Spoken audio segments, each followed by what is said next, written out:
All right, let's talk about one of the most explosive areas in tech right now, AI video generation. And look, this goes way, way beyond just making funny clips for social media. We're talking about a complete change in how we create, how we watch, and maybe even how we understand reality itself. To get a sense of just how massive this is, look at this number. That's the projected market for AI video generators in 2025. Now, to put that into perspective, that's basically double what it was just a couple of years ago. The growth is it's completely off the charts.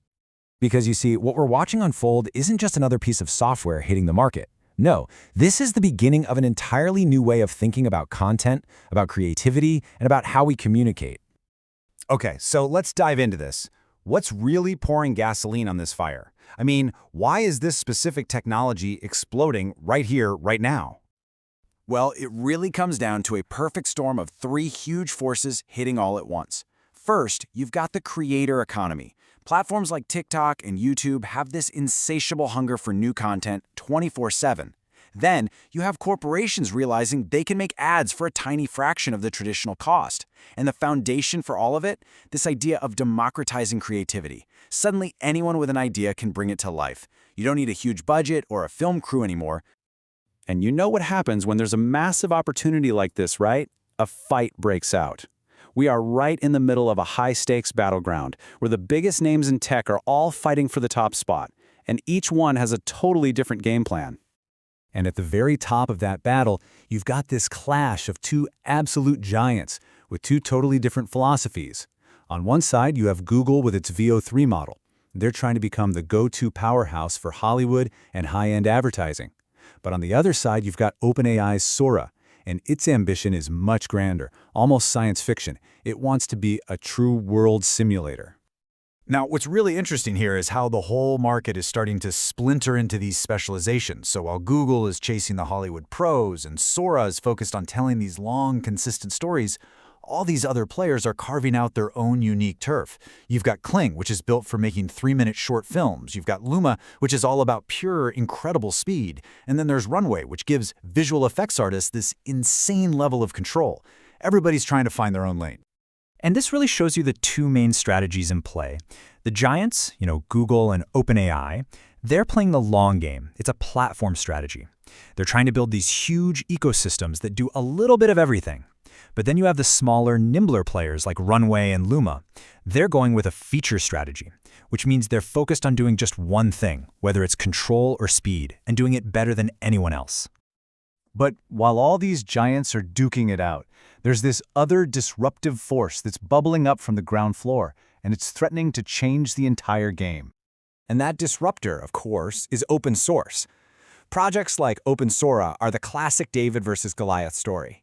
You have this community of developers who've managed to create a model that gives you commercial-level quality. I mean, it rivals some of the big players, but they did it for a tiny fraction of the cost. This isn't just democratizing creativity, it's democratizing the technology itself. And what that's done is create what some people are calling a value crisis. It's basically splitting the market into three tiers. At the very top, you've got the elite players like Google with expensive, unique features you can't get anywhere else. And at the very bottom, you've got the free, good enough alternative from open source. So if you're stuck in the middle, you're getting squeezed from both sides, and you have to become super specialized just to survive. The whole competition is also changing. The race isn't just about who can make the prettiest pictures anymore. The real frontier, the next big challenge, is solving the incredibly difficult problems of actually simulating reality. And this quote from OpenAI just perfectly sums up one of the biggest hurdles: consistency, cause, and effect. An AI can make a beautiful video of a person eating a cookie, but it often misses the simple fact that if you take a bite, a piece of that cookie should be gone. It's such a simple concept for a human, but it's a massive, massive challenge for an AI.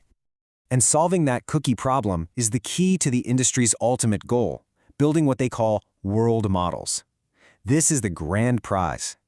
The ambition is to create an AI that doesn't just paint a picture of our world, but one that actually understands and simulates the rules that govern it. Physics, gravity, cause and effect. This is how you go from making short video clips to creating entire virtual universes. So, with this unbelievable technology just around the corner, the really crucial question becomes, what does this mean for us, for human creativity? What is the job of an artist or director in this completely new universe? It means we're seeing a brand new role emerge, the curation director. See, their job isn't to manage a film crew or deal with physical sets and cameras anymore. Instead, their most important skill is collaborating with an AI, guiding it, prompting it, and then digging through this vast ocean of generated clips to find and shape the perfect story. And when I say a vast ocean, I am not exaggerating.